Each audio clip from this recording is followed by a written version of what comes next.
السلام عليكم ورحمة الله وبركاته. اللهم صل وسلم وبارك عليك يا حبيبي يا رسول الله. طبعا الجو برد برد، يعني ايه بقى نعمل؟ حذروا نعمل عدس. هنجيب ايه؟ العدس طبعا في ايام البرد بيدفي الجسم جدا، وحلو كمان صحي ونعمة من نعم ربنا سبحانه وتعالى علينا.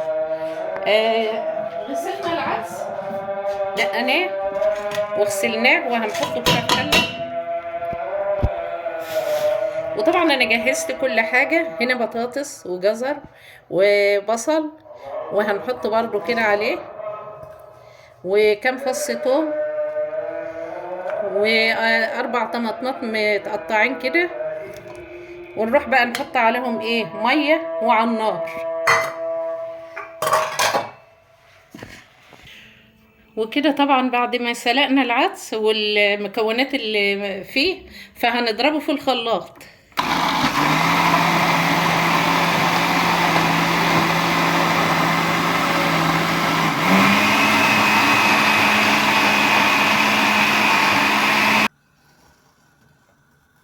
كده بعد ما صفينا العدس وضربناه في الخلاط بنحط معلقه سمنه،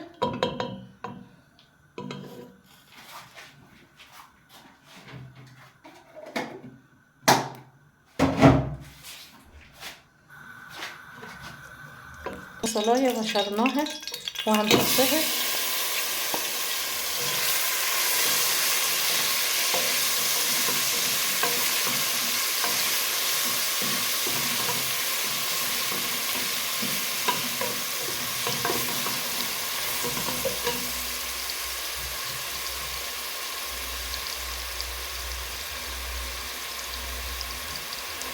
نفضل بقى نقلب فيها لغايه ما تصفر.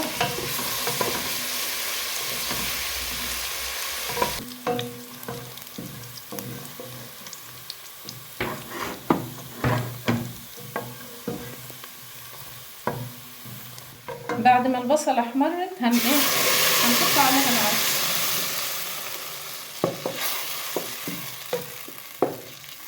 الله، الريحه يعني بصراحه ما اقولكوش عليها.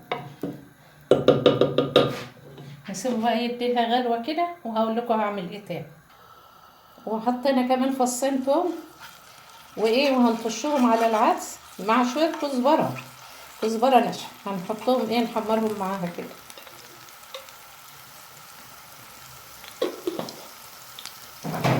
نقلب التومه كده لغايه ما تصفر مع الكزبره، وبعدين هنشوف الوقت هنطشها على العدس.